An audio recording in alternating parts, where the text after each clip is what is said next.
Olha só, nós vamos continuar tratando desse assunto e de outras decisões polêmicas de tribunais superiores, por exemplo, a punição imposta pelo Superior Tribunal de Justiça ao Procurador da República, Deltan Dallagnol, justamente por conta daquele PowerPoint no qual apontava, desenhou crimes cometidos pelo ex-presidente Lula durante o Petrolão. Quem vai tratar desse assunto com a gente é a deputada Janaína Pascoal, aqui no nosso estúdio, mas antes, enquanto ela se prepara para entrar, eu quero rodar um VT aqui para você, do ex-ministro Antônio Palocci, ele também desenhando como é que funcionava o Petrolão. Foi a primeira vez que ele falou dessa maneira, tão direta. Mas ele falou, olha, eu chamei vocês aqui porque o pré-sal é o passaporte do Brasil para o futuro, é o que vai nos dar combustível para um projeto político de longo prazo no Brasil. Ele vai pagar as contas nacionais, vai ser o grande financiador das contas nacionais, dos grandes projetos do Brasil. E eu quero que o Gabrielli faça as sondas pensando neste grande projeto para o Brasil.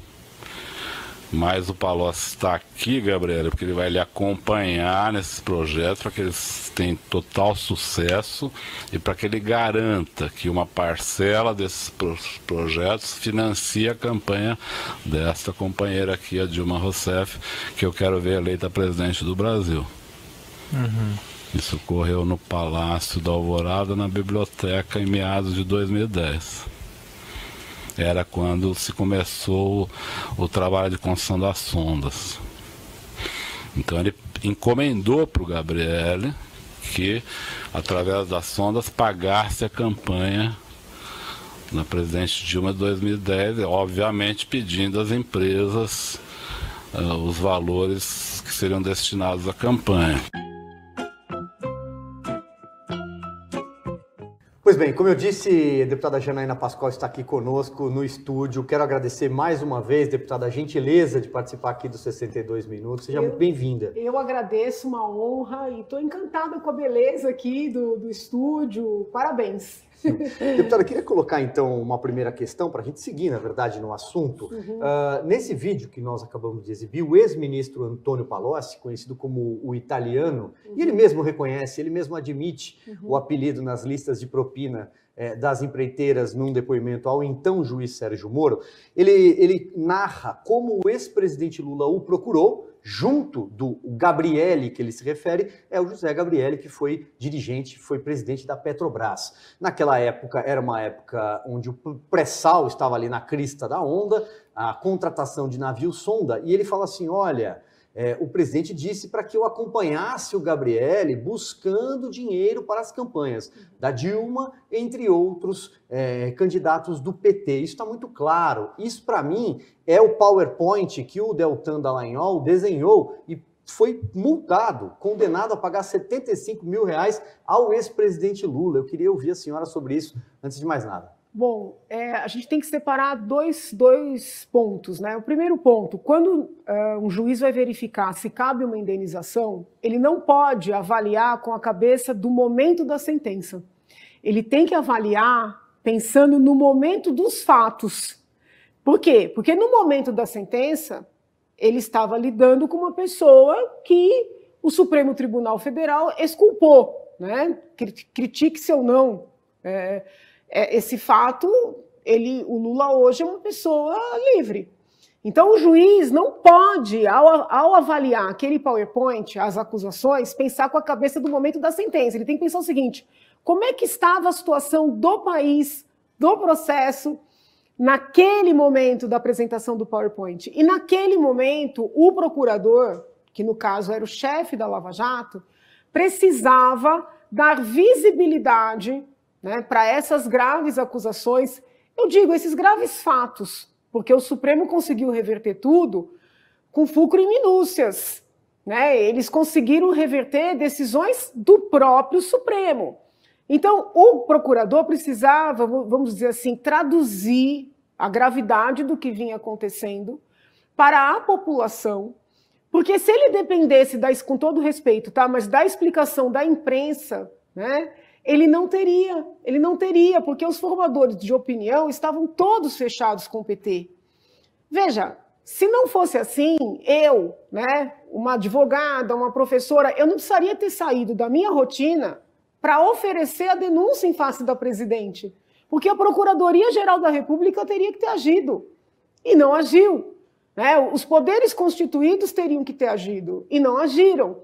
Então, eu vejo aquele fato, aquele ato do doutor Deltan, como algo necessário no momento em que vivíamos. Então, esse é um aspecto da análise. O outro aspecto é o seguinte, a mensagem que fica, né, para quem está na ponta, fazendo investigações de possíveis atos de corrupção, um possível peculato, né, que é um crime também contra a administração pública, de desvio de valores, muitas coisas no Petrolão. A gente chama genericamente de corrupção, mas o nome, vamos dizer assim, técnico, da maior parte ali é peculato.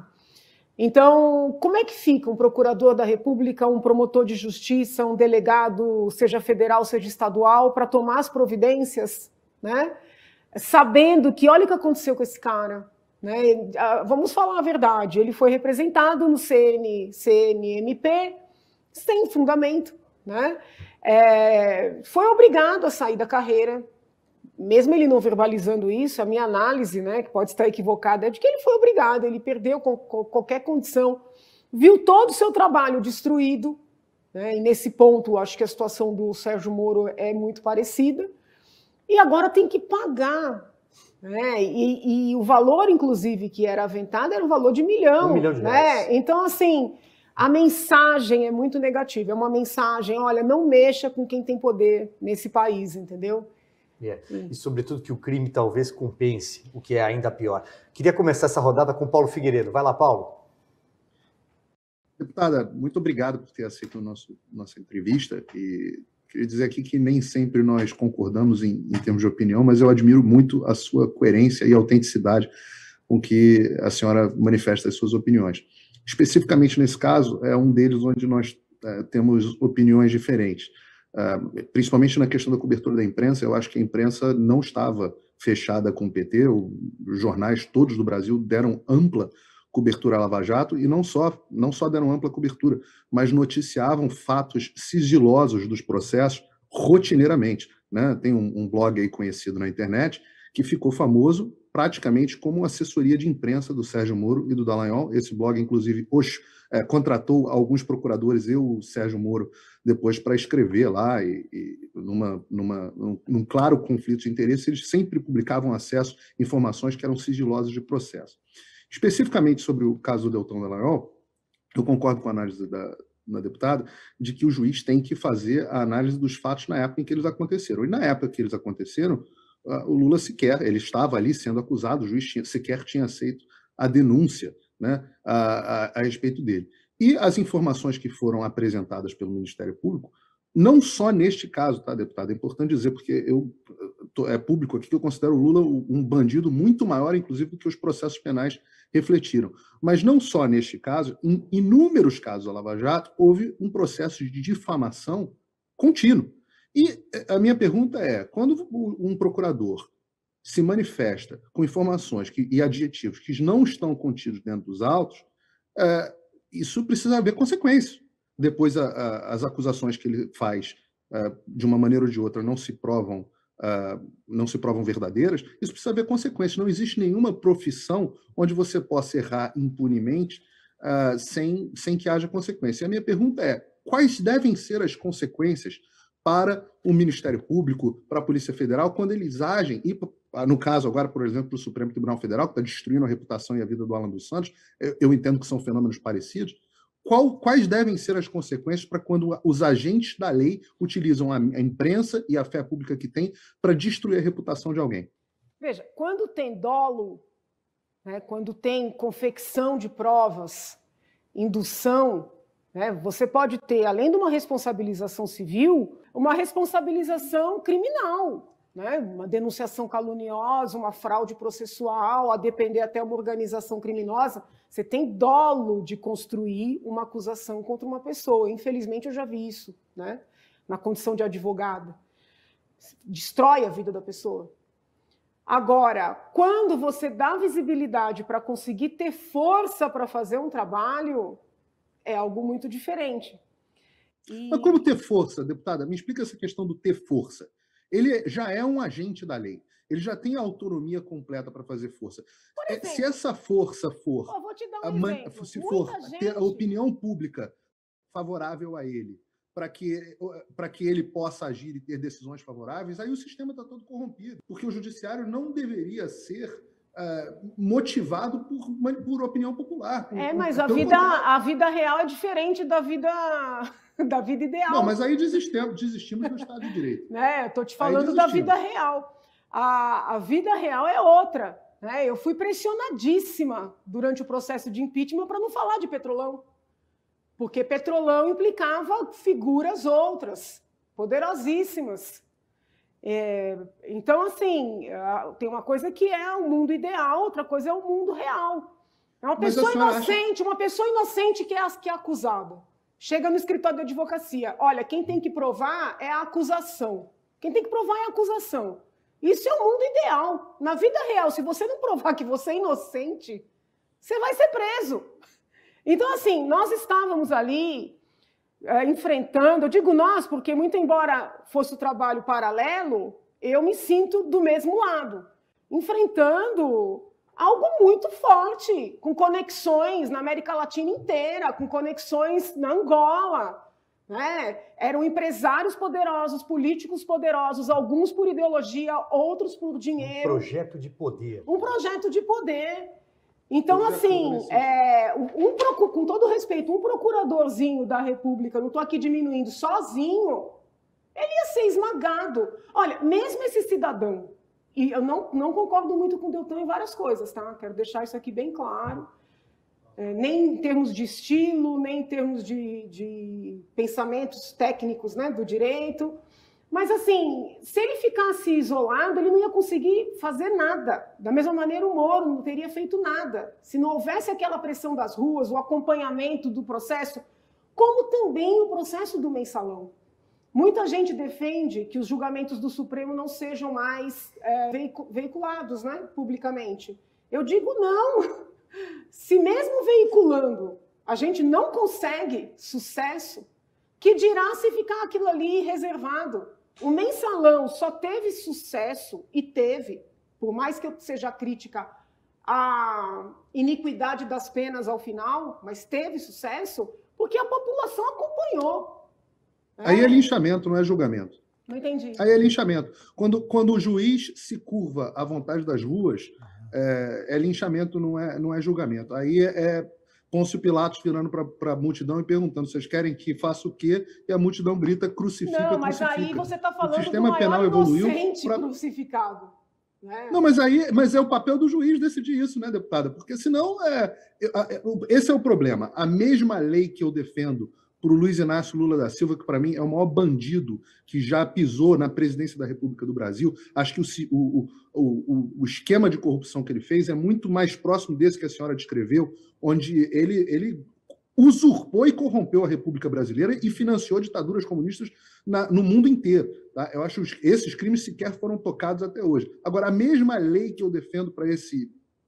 Não tenho palavras para descrevê-lo, é a lei que eu defenderia para um filho meu, se ele tivesse uma filha minha, no caso, se ela estivesse sendo julgada. E não pode haver julgamento por clamor popular. Em nenhum sistema isso funciona. Eu tomo muito como modelo o sistema aqui americano, e isso jamais poderia acontecer. A responsabilização do Dallagnol foi muito baixa, porque R$75 mil para difamação de uma pessoa é muito pouco. Não, tudo bem, te respeito, mas não concordo. Vamos girar aqui, então vamos lá.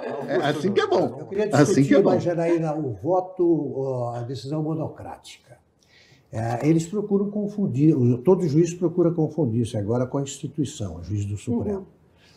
Vem o presidente Luiz Fux diz: mexeu com um, mexeu com todos. Absurdo. A decisão monocrática do Alexandre é apresentada como decisão do Supremo, e ele se refere a qualquer pedido da Polícia Federal, como pedido da delegada Denise, como pedido da Polícia Federal. O que fazer para acabar com isso? Quer dizer, extinguir o voto monocrático seria uma boa decisão? Veja, o que está acontecendo é que esse voto monocrático está substituindo a corte. O plenário, exatamente. Agora, por outro lado, a gente extingue para corrigir os abusos. Tira um instrumento, eventualmente, de corrigir uma injustiça.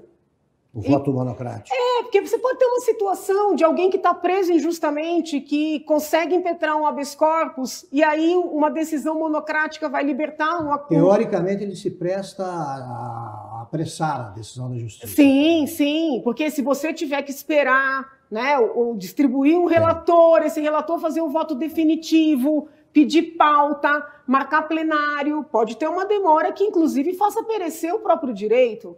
Então, eu tenho muito medo dessas soluções, né, que a gente até pode falar que é jogar o bebê junto com a água da banheira. O que a gente tem que começar a entender, por que desses desvios contínuos? Não foi só a questão do Telegram, por exemplo, mas uma série de outras situações. As inúmeras ações da rede, todas decididas rapidamente pró-rede, entendeu? Derrubando, por exemplo, atos de ministros de Estado. Randolfo Rodrigues parece trabalhar no Supremo. Dando ordens para procuradorias gerais no Estado inteiro, legislando a revelia. Então, assim, o que está acontecendo vai muito além do ativismo judicial que há, sei lá, uma década se denunciava, né, do Supremo, que criminaliza a homofobia, ou legaliza, ou facilita o aborto, que a gente sempre critica esse tipo de movimento, mas está indo muito além, porque já não é mais nenhuma questão de interpretação, né? Eles estão criando a lei. No caso de uma das provocações da rede, eles fizeram uma solicitação para mandar algum tipo de orientação para os conselhos tutelares, no caso daquelas famílias que não quisessem, por exemplo, vacinar suas crianças. O ministro Lewandowski, numa manifestação, numa decisão monocrática, exorbitou do próprio pedido, que já era absurdo, para determinar que os ministérios públicos de todos os estados passassem a cuidar dessa situação. Como assim um juiz isoladamente, sem um pedido, sem uma lei, dá uma ordem para os chefes dos ministérios públicos de todos os estados? É que as pessoas, assim, imagine se fosse um outro tipo de decisão, é que como a opinião pública, os jornais, os formadores de opinião abraçaram essa ideia, né, de que é lícito você obrigar os outros a se vacinarem, obrigar os pais a vacinarem seus filhos contra a Covid-19, com doses que não terminam mais e que a indústria não explica. Como acham que isso é o correto? Ninguém questiona, mas é muito grave uma decisão monocrática dando ordem para os ministérios públicos. E mais, promotores isoladamente, em várias cidades, inclusive aqui do estado de São Paulo, mandando ofício para diretor de escola. Olha, não deixa a criança entrar, ou denuncia os pais. Como é que é isso aí? Então, assim, a gente está vivendo um momento de anomia, porque quando todo mundo legisla, você não tem lei. É muito grave o que está acontecendo. Rose. Deputada, a senhora tem um posicionamento político mais independente, recebe algumas críticas por isso, agora está partindo para uma candidatura ao Senado, mas qual o seu real posicionamento político e como você define o perfil dos seus eleitores? Ai, Jesus. A senadora Janaína Pascoal. Eu não sei, é tanta gente que me escreve, me arrependi de votar em você. Eu, por exemplo, voto. Obrigada. É a autenticidade, é o preço da autenticidade. Eu acho que, obrigada, eu acho assim, que aquele cidadão que quer alguém que procure olhar a situação concreta, independentemente dos agentes envolvidos, e analise aquela situação, né, e se manifeste com clareza, errando ou acertando, mas aquele eleitor, aquele cidadão que busca esse comportamento vai confiar, né, vai querer que eu esteja, seja onde for, mas vai querer que eu o represente. Porque essa sempre foi minha posição na vida. Não é como deputada ou como pré-candidata ao Senado, é na vida. Eu sempre ensinei meus alunos, pega o caso concreto e troca os agentes. O seu diferencial no Senado seria? o conhecimento do direito. O que eu sinto falta hoje? Conhecimento, coragem, né? Franqueza. O que eu sinto falta hoje? Você fala o que você pensa, eu sinto falta de um senador subir naquela tribuna e falar sobre o que nós estamos falando aqui. Né? Aconteceu essa decisão do ministro Alexandre, eu entrei nas redes dos senadores, eu não vi uma postagem, sabe? Olha, isso é abuso, isso é excesso, isso tem que ser discutido, passou dos... Não gosto de xingamento, não gosto de agressividade, não gosto de ameaça, nada disso, mas a discussão do mérito, né, precisa acontecer, e a casa para isso é o Senado Federal, porque constitucionalmente é o Senado que balanceia o Supremo. Né? Então, assim, aquela postura política da lacração, para esse tipo de enfrentamento, ela não tem utilidade nenhuma, até atrapalha. Entendeu? Deputada, no começo do programa, antes da senhora estar aqui sentada conosco, citei, por exemplo, o artigo 2º da Constituição. A senhora é uma constitucionalista, uma professora de direito, sabe bem que ali está escrito que os 3 poderes devem permanecer harmônicos entre si, né? Executivo, legislativo, judiciário. A redação seguinte, né, no parágrafo seguinte, diz que vivemos em uma sociedade livre. Não é o que parece com essa decisão do ministro Alexandre de Moraes em relação ao Telegram, por exemplo. Não foi a primeira vez que uma rede social foi punida, ou uma tentativa de bloqueio. Uma juíza, por exemplo, de Teresina tentou isso com o WhatsApp em 2015. Depois, em 2016, um outro pedido em primeira instância em Duque de Caxias. Mas nada parecido com o que o Alexandre de Moraes fez, punindo milhões de brasileiros que utilizam a rede por conta de uma caçada pessoal contra um desafeto. Como é que se ampara uma decisão como essa? Então, assim, o problema é o seguinte, em vários momentos, o ministro Alexandre, ele tem, na minha leitura, tá, pessoalizado os feitos. Perfeito. Então, tem situações em que ele é o juiz, ele é o investigador, ele é a vítima, né, que é algo que me intriga muito. Ele julga os recursos, então, assim, contra decisões dele. E no que eu acredito, além, essa coisa da convivência harmônica, a gente debate muito na universidade, né? Mas se são os pesos e contrapesos, como é que é a convivência harmônica? Então, para ter convivência harmônica, é necessário que um fiscalize o outro, de fato, né? E é necessário, isso é algo que eu defendo, que os próprios poderes internamente façam a autodepuração, né? Que é o contrário do corporativismo, é o contrário do mexeu com todos. É a autodepuração. Como pode ser feita? Né? Pode ser por punição, ética, punição interna, mas também pode ser pela coragem de pegar o colega, sentar o colega e dizer, olha, deu, né? O teu comportamento está expondo o colegiado. E eu vi isso em vários momentos, e eu esperava esse posicionamento da corte, e o posicionamento não veio. O próprio inquérito das fake news, que eu considero assim um inquérito grave. Não é inconstitucional? Ele é inconstitucional. Sim, porque assim, tem essa mistura de papéis. O escopo não é definido. Não tem clareza nas partes envolvidas, o objeto. E assim, o inquérito nasce para investigar algo que aconteceu para trás. E aquele inquérito foi aberto e qualquer fato ele é colocado no inquérito que já existe. Isso não existe. Você imagina assim, olha, um inquérito por homicídio. Ok, uma morte já ocorrida. Não, mas todas as outras mortes que vierem vão entrar aqui. Isso não existe. E aí a própria procuradora, na época, né, doutora Raquel Dodge, pediu o arquivamento. Então ela é a titular da ação. Mesmo com relação ao tal do inquérito dos assim chamados atos antidemocráticos, a Procuradoria-Geral da República, eu já acho que era o doutor Aras, pediu o arquivamento, o ministro arquivou e imediatamente instaurou outro. De ofício. Sim, foi exatamente isso. Então, assim, tecnicamente isso não existe. E por quê? Que até voltando para a fala do colega, por que eu não acho que a situação de Lula e Alan dos Santos seja a mesma? Ah, porque um tem um espectro mais à esquerda, outro mais à direita. Eu não sou fã do Alan, tá? Eu acho que esse pessoal muito radical só prejudica. Eles passam uma imagem de direita que não é a imagem que eu quero passar. Eu não sou fã. Mas eu vejo assim, muita diferença entre o falar e o fazer. Então a gente tem que tomar cuidado quando nós equiparamos, não, porque é o inquérito tal, o inquérito por algo que é feito efetivamente e o inquérito por algo que é falado, no âmbito penal, sobretudo, no âmbito civil, no âmbito ético, administrativo, mas no âmbito penal. Então eu sinto que esses inquéritos, e aí quando os bolsonaristas dizem, ela está sempre em cima do muro.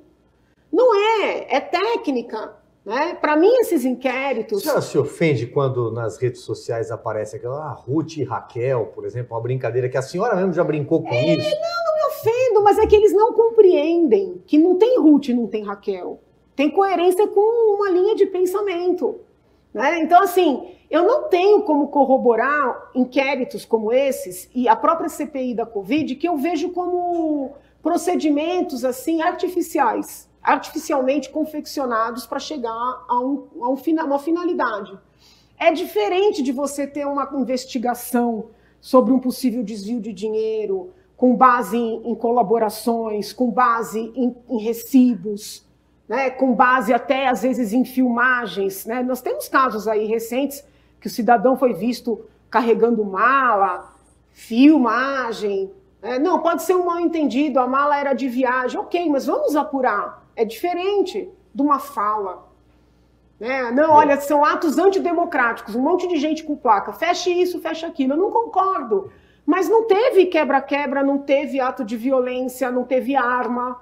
Então, como assim são atos antidemocráticos? E todas aquelas decisões do Supremo, por exemplo, garantindo fazer a marcha da maconha, da palestra pedindo para descriminalizar aborto, né? Ou você pode defender uma ideia, ou essa tal liberdade não existe. Perfeito. Vamos fazer uma última rodada, então. Paulo Figueiredo, começa com você. Só para fazer um esclarecimento aqui, que eu não falei que o Alan dos Santos, o caso do Alan dos Santos e do Lula é igual, tá? Eu ainda não fiquei completamente maluco. Eu só disse que há componentes análogos, né? Que eles têm componentes idênticos de ativismo judicial. Componente, né? Uma analogia. A analogia está sempre circunscrita a um determinado ponto. Mas a minha pergunta para a deputada é bastante objetiva. Ninguém discorda do entendimento, ninguém discorda que ela é uma pessoa que tem notável saber jurídico. A pergunta é, na visão dela, objetivamente, o senhor Alexandre de Moraes e outros ministros do Supremo Tribunal Federal deram já bases jurídicas para serem removidos pelo Senado? E o que determinaria o meu voto se eu fosse eleitor no estado onde a senhora está concorrendo.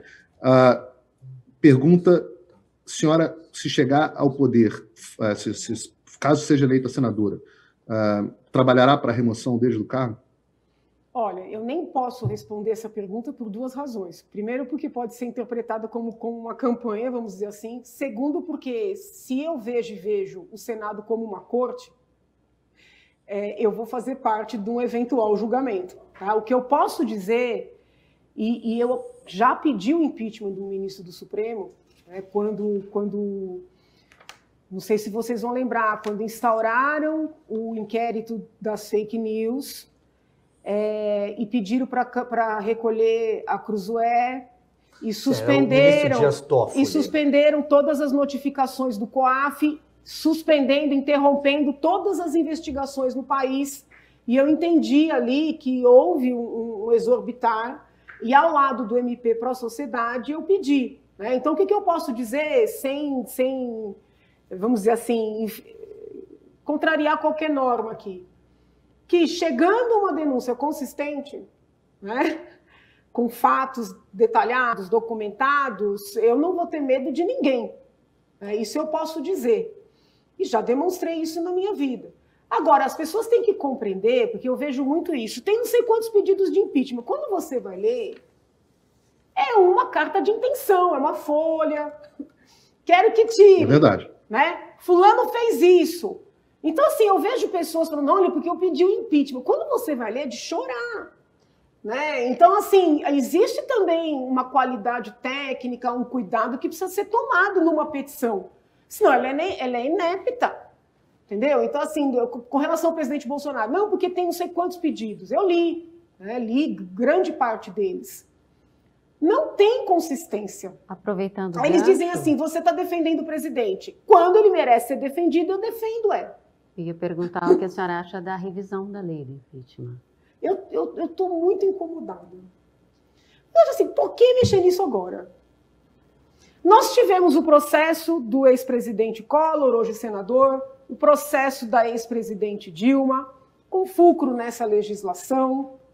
O Supremo fez lá os seus balizamentos, concordei com alguns, divergi de outros, mas assim, funcionou. Né? No direito, eu sou meio assim, seguidora de São Tomás de Aquino, entendeu? Você só mexe na norma se você tiver certeza que é para melhor. Porque, no ano eleitoral, uma autoridade do judiciário preside uma comissão para mudar a legislação do impeachment. Eu acho até, ainda que houvesse a necessidade técnico-jurídica, eu acho até que como simbologia é estranho. Né? E aqui eu nem vou dizer que é bom para A ou mal para B, mas assim, por quê, entendeu? Nesse momento, e também, não sei se os senhores vão claro que notaram, sabem muito mais do que eu, mas paralelamente a essa comissão, eles criaram uma outra comissão para analisar o semipresidencialismo. Sim.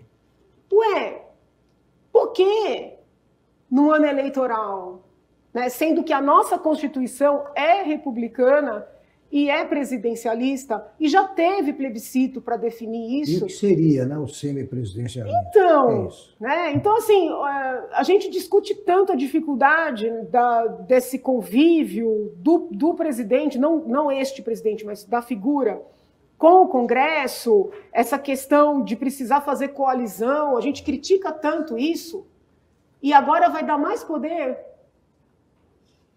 Então, eu não sei, eu fico muito incomodada. Deputada Janaína Pascoal, quero aqui agradecer mais uma vez a gentileza de estar aqui conosco presencialmente no estúdio. Desejo muito boa sorte na sua campanha ao Senado. Obrigada. Porque, afinal de contas, a gente precisa de um Senado mais forte e, sobretudo, mais corajoso. Obrigada. Fiquem com Deus. Bom programa. É isso, Rose, vamos